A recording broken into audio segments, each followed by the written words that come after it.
Hey y'all, it's Amanda and this is my Texas Zone 8 garden, and before we dive in, be sure to like this video, subscribe to the channel, and share this with a friend. Okay, so I'm coming back from being really sick. You might have noticed last week that I didn't have a lot of videos out. Feeling way better, back at it, just need to take a little break. I'm excited today because I really start at this time of the year when it's too hot to go outside. I really start dreaming about possibilities for my garden. And so today I really wanted to talk about rare and unusual flowers that you can grow from seed for your own garden.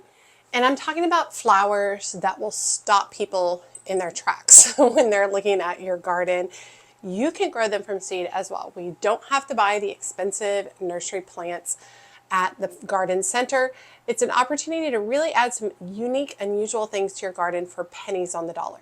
Even in a small home garden, plants like this rare and unusual plants, they will add drama, mystery, and a what is that moments where people walk by and like, what is that in their garden? That is amazing. These aren't your everyday zinnias, right? These are something totally different. So we're going to exploring dramatic, rare, or unusual flowers you start from seed at home. I wouldn't necessarily say that all of these flowers are beautiful, but they are rare and unusual. I think that that's really the key for what I was trying to focus on here. And like I said, this is the time of year where I'm dreaming in my garden, and I'm typically starting to explore seeds for next late winter to start indoors. And so I always go for my tried and true seeds, of course.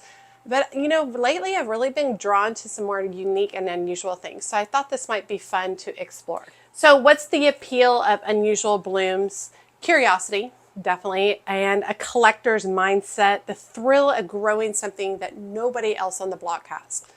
Something unique, something different. I feel like on the block, I feel like it means maybe like gardener's world, because most of the people around me don't garden in my neighborhood. And so it's really more like, you know, chatting with you all about this unique flower that I was able to grow. Aesthetic drama, perfect for focal points, cottage gardens, or cut flower arrangements. Something different. I do get tired of cutting the same old flowers. So having something a little bit different to shake things up is always nice. And a budget bonus, rare plants are expensive in nurseries, but seed packets are much more affordable. Okay, so today we're going to count through 10 unique, rare, unusual plants that you can grow from seed. Okay, and when I'm talking about each of these individual varieties of plants, we're going to talk about appearance. We're going to talk about the zones they're hardy in. We're going to talk about their sun and water needs. We're going to talk about their bloom time, any tips, and most importantly, where to buy these seeds if you want to grow them. All right, number one on my list is Himalayan Blue Poppy. And I've never seen this except on the internet. I would love to see it in person. Appearance, it has sky blue petals, almost glowing in nature because they're just so luminescent. Large poppy-like blooms, absolutely stunning. Any kind of blue flower is going to be something that I'm kind of interested in because it's such a tough color to grow in the garden. It is hardy in zones 3 through 7, prefers cool climates, and doesn't like it does not tolerate the heat. So for me, this is something that I would have to time to grow during the cooler times of the year. It prefers partial shade in regards to sun needs, and so this is something I would be putting in my shade garden. And for water, it needs moist, well-draining, very rich soil as well. Its bloom times is year 2, so it requires a lot of patience. So you have to grow this sucker for an entire year and then wait for the second year before you get a bloom cycle on it. Quite a while, right? Also, I think that kind of adds to its unusual, rare properties, and that a lot of people don't grow it because it takes so long to get going. And where to buy these? Annie's Annuals is a good location, and Plant World Seeds. Now, like I said, this is not a plant that I've seen in real life, so I'd love to know if one of you grows them. I've seen them all over the internet, Instagram, Facebook, TikTok, seen them in a lot of different places, and they're absolutely beautiful and stunning, very ethereal looking. And I should preface with, some of these I have grown and some of these I haven't grown. Most of them I haven't grown, but there are a few that I have tried. This next one is super unusual. It is called number 2, Black Bat Flower, and I'm kind of obsessed with it. It's very cool. Its appearance is jet black bat wings with long whiskers and a very haunting and dramatic look. I would love to have like a garden that is really dark, deep colors in one particular location. I think that'd be really fun and unique and unusual, and this is a plant I would want to put in there. It's only hardy in zones 10 and 11, so it's treated as a tropical or a house plant, so that is an option, or a house plant in other zones. For sun, it prefers bright indirect light if it's inside, or dappled shade if it's going to be outside. Water needs moisture loving but not soggy. So definitely in a location where it's going to get consistent moisture throughout its growing season. Its bloom time is 1 to 2 years, and it can bloom from seed indoors. So if this is something, especially for my colder zones, you'd want to try this just for fun to entertain yourself over the winter. This would be a really fun one to do. 1 to 2 years to bloom. Also, one of the reasons I think this is a more rare and unusual plant, it is not instant gratification. So definitely a little bit longer timeline. Tips: it is very, very slow germination. It may take 6 to 12 weeks just to germinate. And I also suggest using heat mats, and it needs humidity as well during the germination process. Where to find these seeds? Rare Exotics, Amazon, and eBay. But whenever I say Amazon, eBay, Etsy, I just want to preface this with you need to read the reviews on each of those companies so that you're not just buying some random pack of seeds that they're calling something. So you can definitely find some good seeds, but read the reviews and make sure you're really protecting your purchase. Okay, number 3 on the list is Canterbury Bells, and these are ones that I have grown many times over. They definitely have an Alice in Wonderland kind of feel to them. Very unusual, very beautiful. Their appearance is upright clusters of bell-shaped blooms in purples, pinks, and white. They can be used as a cut flower, however, they don't have a very long vase life in my opinion. But they literally look like little teacups, like super pretty, very, very cool. They're hardy in zones 5 through 8 as a biennial, not as a perennial. So they take a couple of years. So typically when I start Canterbury Bells, I start them typically in the summer, plant them out in the fall, overwinter them to trick them that they've been through one whole season. And then hopefully I get a round of blooms in the spring. If I don't do that with the seeds, if I start them in the winter, then they will have to go through spring, summer, fall, winter again in order to be able to get blooms the following spring. Sun requirements, I prefer full sun to part shade. In my area, definitely part shade. Full sun, they just get fried in a heartbeat. Water needs moderate, well-draining soil. Bloom time, like I said, they are a year 2 bloomer because they are biennial, though some bloom in fall if started early indoors. So it really just kind of depends on your timing with starting your seeds. Tips: start indoors 10 to 12 weeks before the last frost for better success. Cold stratification is really helpful for these. At least 2 weeks in the fridge is extremely helpful for getting these started. Like I said, fooling them that they have gone through a cold period is very important for Canterbury Bells. And where to buy the seeds: Baker Creek, Swallowtail Garden Seeds, and Eden Brothers. And when I'm listing like the seed companies, those aren't the only places to get it. This is just a few options for you to check out if you are interested. Canterbury Bells, once again, we're going back to one of the reasons I really feel a lot of these are rare and unusual is because they take so long. I feel like Canterbury Bells take so long to get to fruition, and then the stems last for such a short amount of time. It doesn't always necessarily feel worth it for me. But I also think that I was looking at them in a different direction. I was looking at them as a cut flower. I think if I just looked at them as a beautiful plant for my garden to just really enjoy for that cottage feel, that I might have a different feeling in those regards. So something to consider.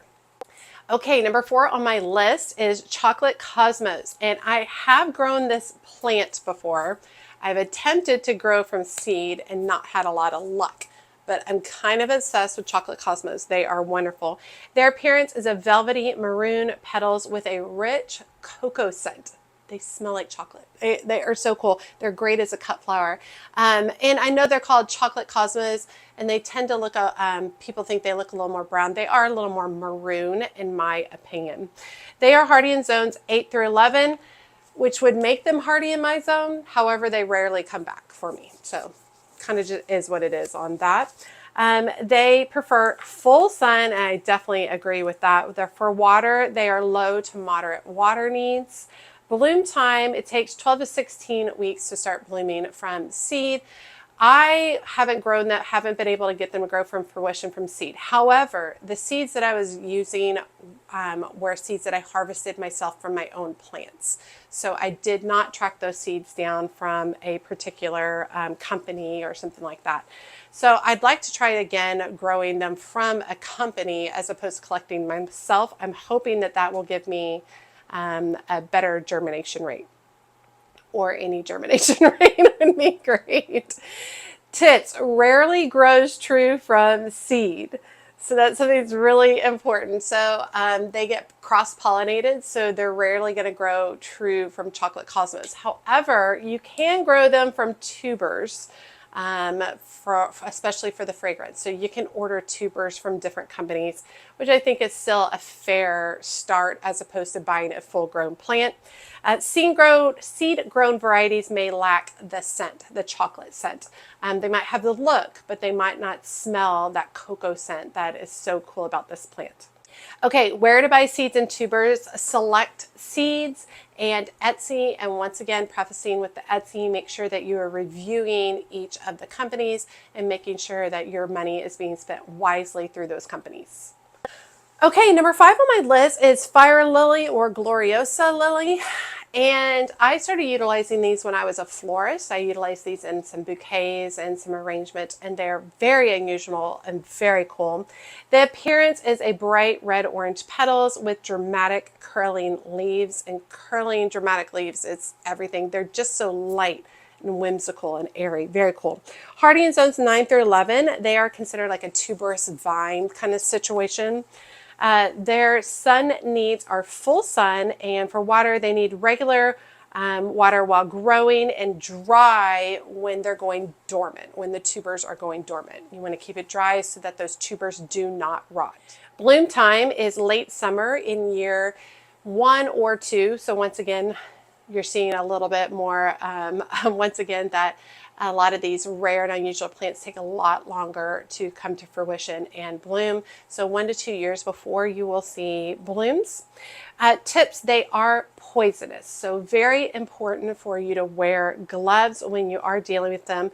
Can be grown from seed, but it takes 2 to 3 years to grow them from seed and to eventually bloom. And it's quicker to grow them from tuber, and you can buy the tubers fairly easily, in my opinion, in a lot of different areas. Where to buy the seeds or tubers, Rare Seeds or Plant World Seeds. I feel like a lot of these plants have very unusual look to them. They don't have any kind of traditional or classic look to them, which I definitely think makes them a little bit less popular. Because something that I might think is beautiful, other people will not. They'll think it's ugly.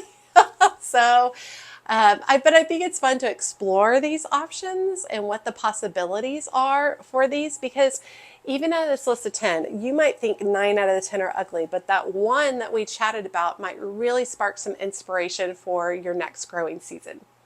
Okay, number 6 on my list is Parrot's Beak. And its appearance is trailing silver foliage with curved, fiery, red-orange blooms that resemble a bird's beak. Very, very cool. It is hardy in zones 9 through 11. It's an annual everywhere else. For sun, it does require full sun, and for water, it's low and drought tolerant, almost a tropical kind of needs, in my opinion.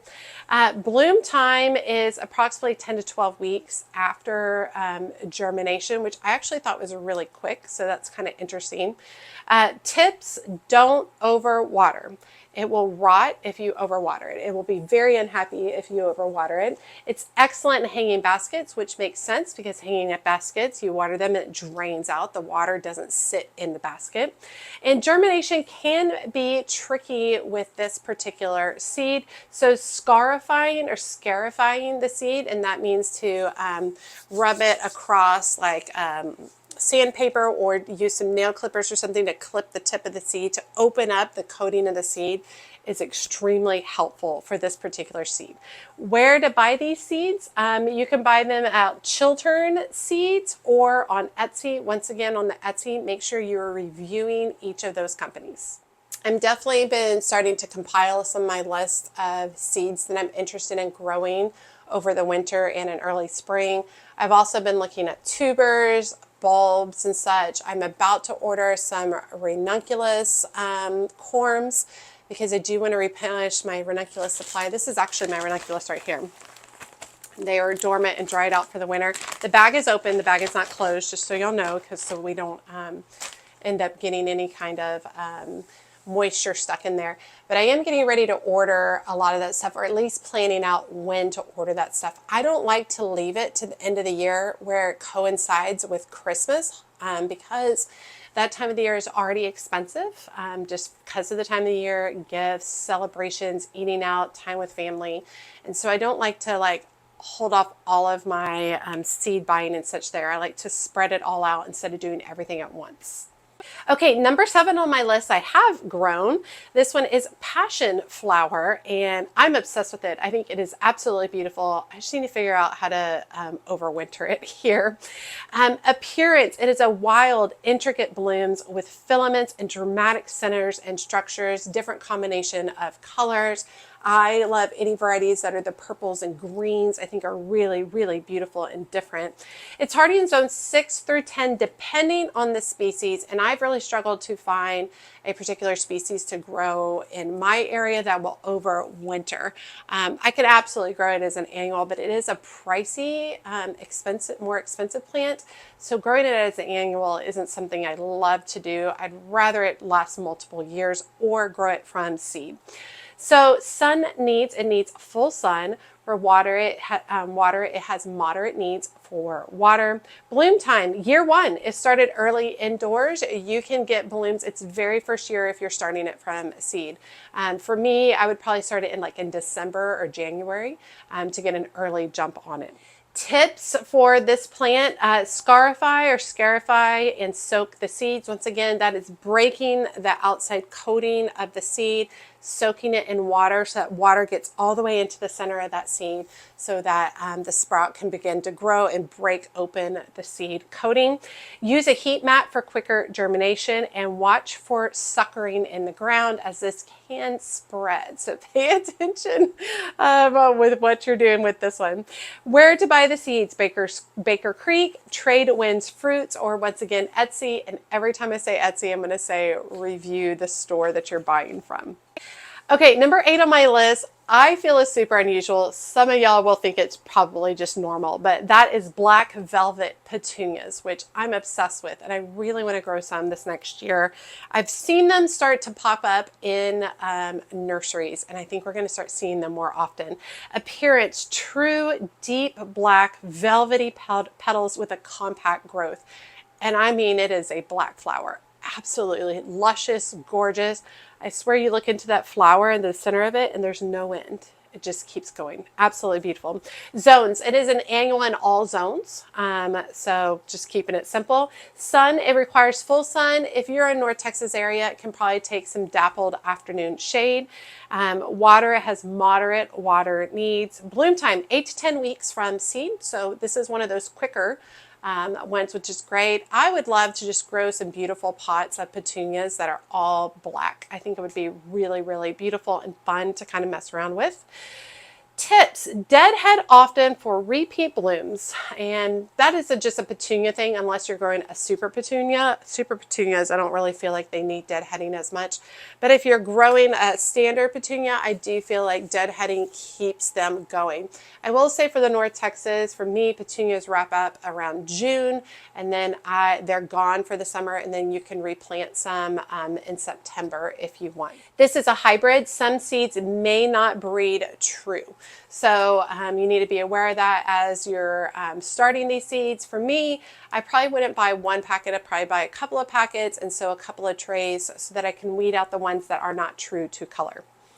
For where to buy the seeds, Petunia seeds are great from Park Seeds or Swallowtail Garden Seeds. Any company like where you're looking at petunias and it's labeled something like Black Velvet or some kind of similar name to that for the petunia, that is going to be your Black Velvet Petunia variety.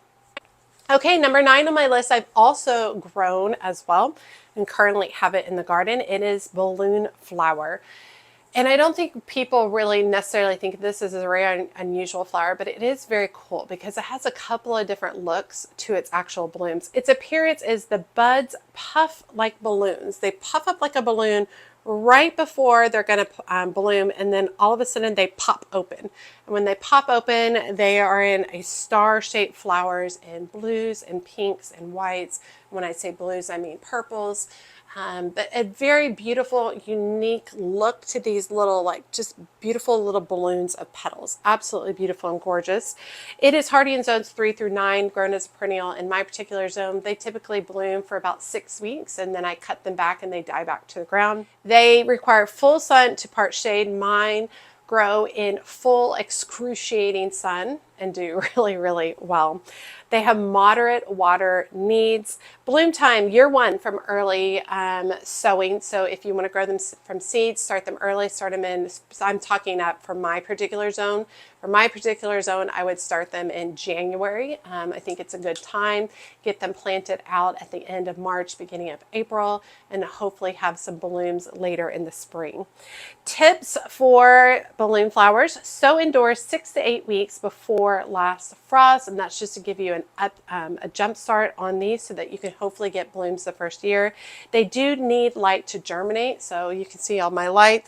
It's over here, so you would have the seed on top of the soil under the lights to get germination. And then once you get them planted, do not disturb the roots because they do not transplant very well. Now, where to buy the seeds: Botanical Interest, Johnny's. I've seen them at a lot of different places.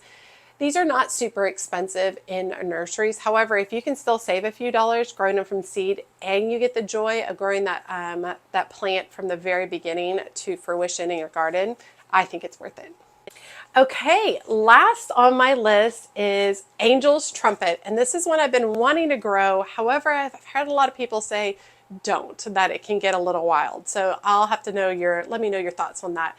For appearance, it is large, pendulous, trumpet-shaped blooms in pink, yellow, or white, and I would love to grow the pink, yellow, or white variety. I think I'd like to grow the pink. I think it would be really pretty. It's hardy in zones 9 through 11 and grown in pots everywhere else so that you could bring it in for the winter. It requires full sun to part shade. I would like to tuck mine in my shade garden, especially with those lighter color blooms.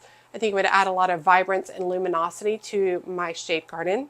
It has high water needs. So if it's grown in a container, I most likely would put a water catch plate underneath the container so that as the water trickles through, it catches in the plate and can be drawn back up into the plant so that it stays nice and moist through its growing season. Bloom time, it will bloom year 1 or 2 from seed. So once again, this does take a little bit longer. In regards to tips, it is poisonous, so that's very important to remember. Handle with care. Can grow from cuttings much faster than if you grow it from seed. So if you happen to know somebody with a angel trumpet plant, you can ask them for a cutting and get a way bigger jump start on starting the plant. However, seed-grown plants, plants grown from seed are going to be way stronger over time than the plant that was from a cutting. Where to buy the seeds: Rare Exotics, Etsy, and angeltrumpetseeds.com. So a lot of different places you can pick them up. I'm not listing every place, once again, that you can get these seeds. There's a lot of other different places you can get them from. Okay, very exciting. Now, let's talk about buying seeds online real quick. It's very easy to fall for some pretty pictures. So, especially on Amazon and Etsy and eBay. Really take your time and do your research. If you see a flower that is too good to be true, it's probably not true. So definitely do your research. If you're like, rainbow flowers aren't actually a thing, you know, I see a lot of people, they really want to grow this rainbow rose. I was like, that's not a thing. It's something that a florist does to a rose at a later point in time after it's already grown, but the plant doesn't exist. So definitely do your research on that when you are looking at seeds. Make sure you're Googling that variety to see what all the different possibilities for the color, shape, and size are. Make sure you're researching the company as well. And also, if it's a company that you're unfamiliar with and that you don't know a lot about or doesn't have an established reputation, do not just direct sow a bunch of seeds or random seeds out into your garden that you got from a company that you don't know, all right? Take your time, start them inside, see what those seeds are actually going to be so that you don't throw some random stuff that ends up being invasive and taking over your space. I've heard it time and time again. People bought something on Amazon or whatever and they think it's some glorious seed and they direct sow them out in their garden and it ends up being a nightmare. So definitely do your research prior to buying from any of these companies. All right, you all, I'm excited. So seeds that I'll probably try, I'd like to try the trumpet vine. I'd like to try the black velvet petunias, not trumpet vine, angel's trumpet. I'd like to try the passionflower. I think would be a fun one from seed, and maybe the black bat flower. So those are the ones I'm kind of focused on, but I did like kind of coming together with this list and really researching. So I hope you guys enjoyed it. Let me know if you are growing any of these unique and unusual rare flowers, or if you have any suggestions of unique, unusual, rare plants that we can also grow from seed. All right, y'all, as always, make sure you like and comment on the video. Every time you like and comment, it helps grow the video and my channel so much. And if you don't feel comfortable leaving a comment, just drop me an emoji below, letting me know that you made it to the end of the video and you say hi. And check me out in my Patreon community. The video is in the link is in the video description below. It's all things She's a Mad Gardener, all things gardening. Just a group of people that we get together, we talk about our gardens, we share photos, we chat. It's really great. There's a free tier that you can join in under that will give you just some basic updates throughout the week. And there are additional paid tiers. The higher up you are in the tiers, the more access you get, including exclusive videos as well as group chats and photo sharing. As always, she's a mad gardener or decorator or anything else that she wants to be. Thanks, y'all.